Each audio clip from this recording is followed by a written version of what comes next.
You're listening to a CNA podcast.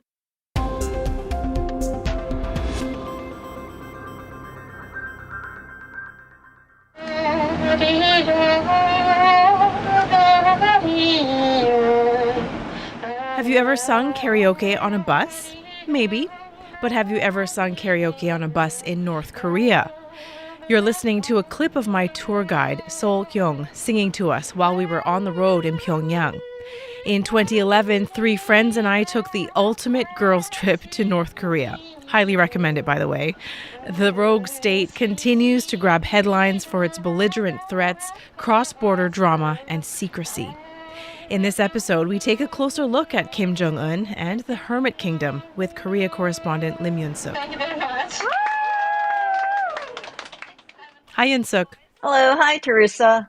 Hearing this clip that we recorded on our trip really brings back memories for me. And I'm curious to know, as a Korean, does that song sound familiar to you? Yes, it does. I mean, this is a song that all Koreans know, whether you're from South Korea or North Korea, although the way that it's sung could be different. And listening to that song, you can definitely tell that it is being sung by a North Korean. But, even here in South Korea, there are various variations and different people sing it different ways. But definitely, I mean, if you don't know that song, then I don't think you can call yourself a Korean here. So I had the opportunity to travel to North Korea while I was working in China. I joined a guided tour. I took a train into the country. And during the course of researching for this episode, I was so surprised to learn that you have never stepped foot inside North Korea, despite your extensive reporting over the years, including the historic Trump-Kim summits. Why haven't you been there? Please take me there. I mean, that is my dream. I mean, to be able to go into North Korea, be able to report from North Korea about what's happening there. But it really is nearly impossible because I have a South Korean passport. And I think for most South Koreans and Americans, they're not allowed into North Korea. And right now, any contacts or anything with North Korea is banned under the South Korean law. Being a reporter here, I mean, if I was working, say, for the local media, the South Korean media, then there would be a chance for me to go in. For example, when there were the inter-Korean summits between South and North Korea, the local media were allowed to go in. But the North Koreans said that this was a inter-Korean affair and that foreign media had no reason to be inside, and so I couldn't go in. And then when you have, say, for example, the summit between the U.S. president and North Korea or something, we're always exempted because they don't feel that we are part of the U.S. Media team too. And so there are always reasons. And being a South Korean working for a foreign media, I've never had a chance, but I really would love to go to North Korea someday. Well, let's be optimistic. That day will come, Yun Suk, someday. So we know North Korea has always been closed off to the rest of the world, but the COVID-19 pandemic really took that to another level. For 3 years, its borders were completely sealed off, and now it's reopening. It started to redevelop ties with at least 2 nations that it's friendly with. Let's start with China, its biggest economic lifeline. Well, yes, definitely. Even if the borders were closed off between China and North Korea, the relations have not strained. They're tight as ever, and they've always been close since we know that the Chinese troops helped North Korea during the Korean War in 1950. And since then, North Korea has really relied on China for most of everything. It's dependent on China for aid, and most of its trade is with China. And so being its closest ally and its biggest trading partner, I mean, its relations with China go back decades, and I'm sure that it is going to remain strong. And we've seen cases where North Korea and Chinese officials have met, and they have reaffirmed their commitment. And I think it will always stay strong between the two countries. And high-ranking officials from China as well as Russia were in Pyongyang just in September to mark North Korea's founding anniversary. And speaking of Russia, President Putin met with Mr. Kim at a space launch center in the Russian Far East. They're very friendly, to say the least, right? Should the West be concerned about this growing military cooperation between the two, or what it appears to be military cooperation? I think there are worries right now, and South Korea keeps saying that it is watching the situation very closely, because right now what's happening between North Korea and Russia is not just about exchanges or people exchanges, but we're hearing that there's a lot of military cooperation going on between the two countries. And that is of big concern, not just to South Korea, but also to the international community. Now, we've been hearing about how there have been truckloads of military equipment entering into North Korea. And so there are concerns because North Korea has been developing its nuclear weapons, has its missile development programs, and yet it desperately needs more technology. And it seems like Russia is giving that to North Korea, and in return, North Korea is giving some of the military arms that Russia desperately needs now because of this war in Ukraine. There's something that I want to raise just because it's interesting. It's just plain interesting. And it's the fact that Kim Jong Un doesn't like to travel by air. He took a bulletproof train to get into Russia for this visit. Apparently, his limo was on board. Can you tell us more about some of the unique features of this train? Well, I've never been on it myself, and I don't think it is a train that you and I would usually be taking when we go on trips. But that is exactly the same train that he took when he went to Hanoi in Vietnam. And he's not the only one. His grandfather, Kim Il-sung, the founder of North Korea, took trains when he traveled. His father, Kim Jong-il, also took trains because he was afraid of flights.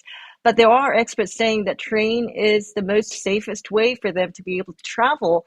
And that's why we see Kim Jong-un taking the train more than the planes.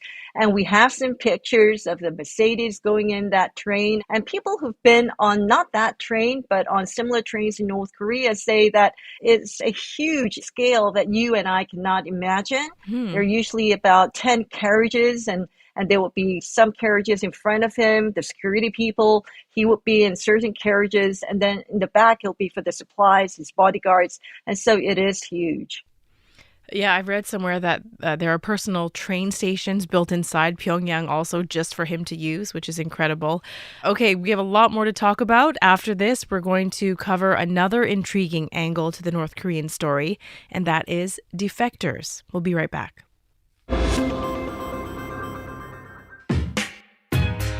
Are you looking for ways to make your money work harder? Tips on saving, investing, or retiring early, perhaps?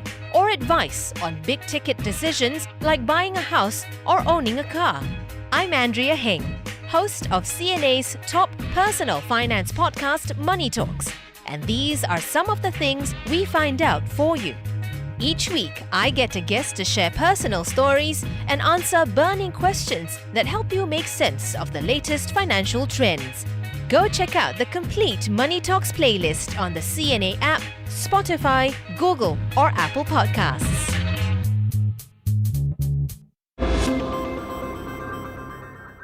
The American soldier who crossed into North Korea from the south has returned to the United States after being expelled by Pyongyang.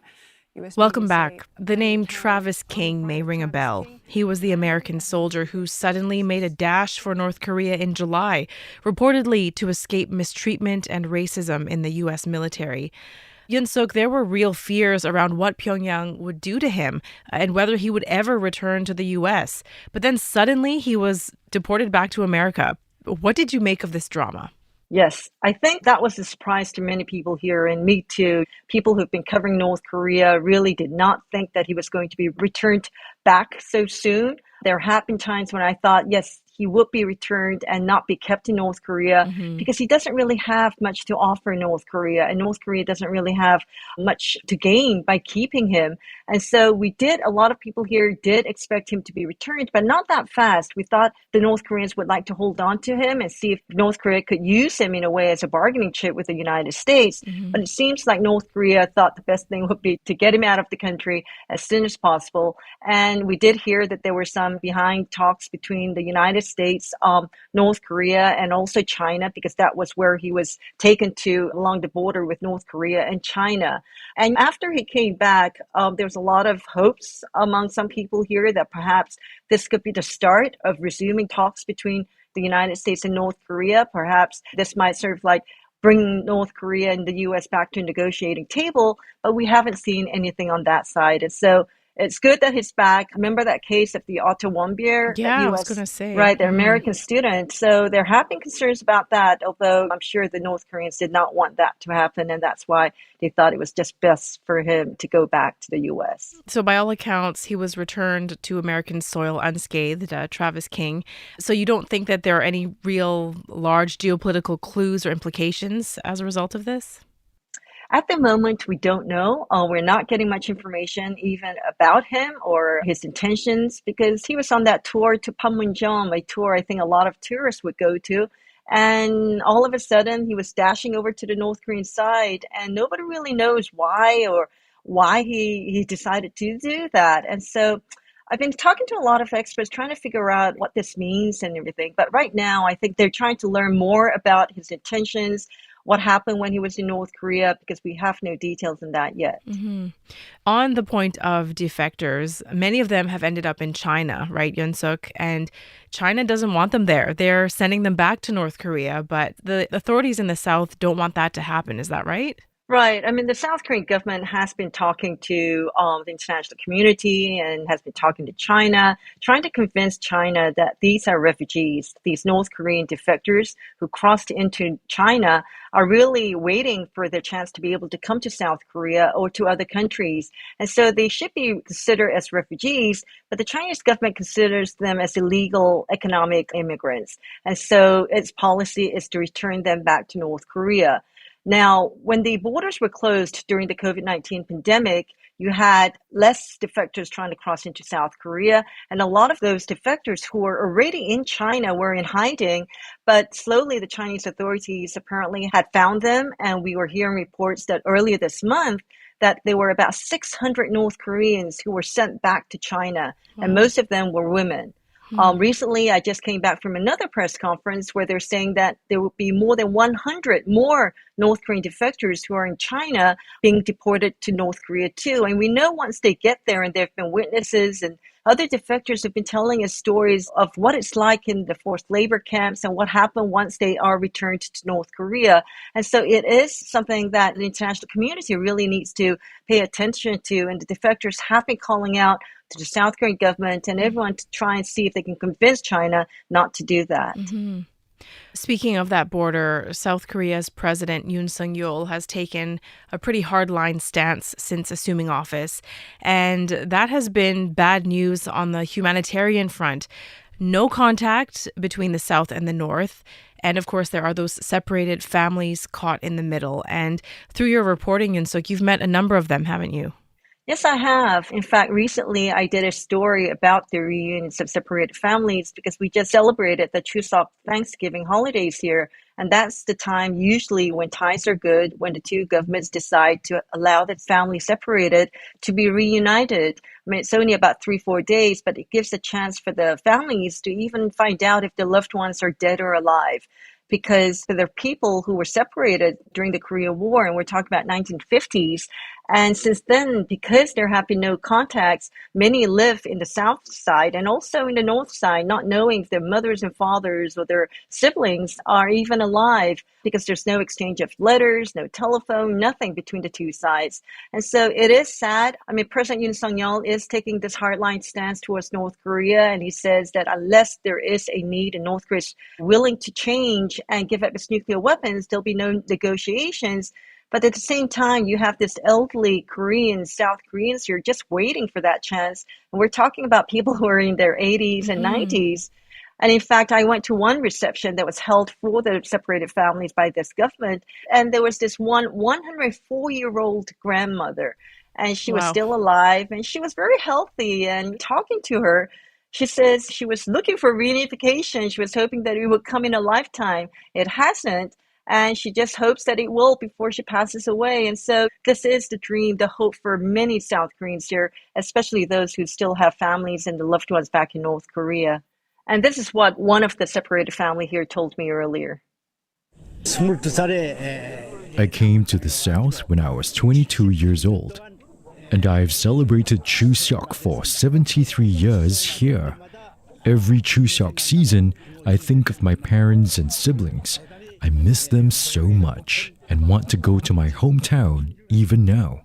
Another angle that intrigues me, or someone that intrigues me, I should say, is Kim Jong Un's young daughter, Kim Ju-ae. We don't know much about her. We think she's 10 years old, but she has made several appearances lately at missile test launches. Yun Suk, why is she being paraded next to her father? Do you think we're looking at North Korea's next leader, perhaps? Well, that was what a lot of people said at first when she came out into public, and people thought maybe that he was bringing out his daughter to show the North Koreans, but also to the international world that this would be the next person who'll be leading North Korea. But seeing her several times, there are other experts who say that that might not be the case because we're still talking about Kim Jong Un, who's still very young, although he does have health issues because of his weight. So I don't think he's looking for someone to take over him at the moment. And also, there are reports that he has a son. We're not sure yet, but we are told that he might have a son with two other daughters, including Ju-ae. And it's possible that the son might be studying overseas like he did when he was young.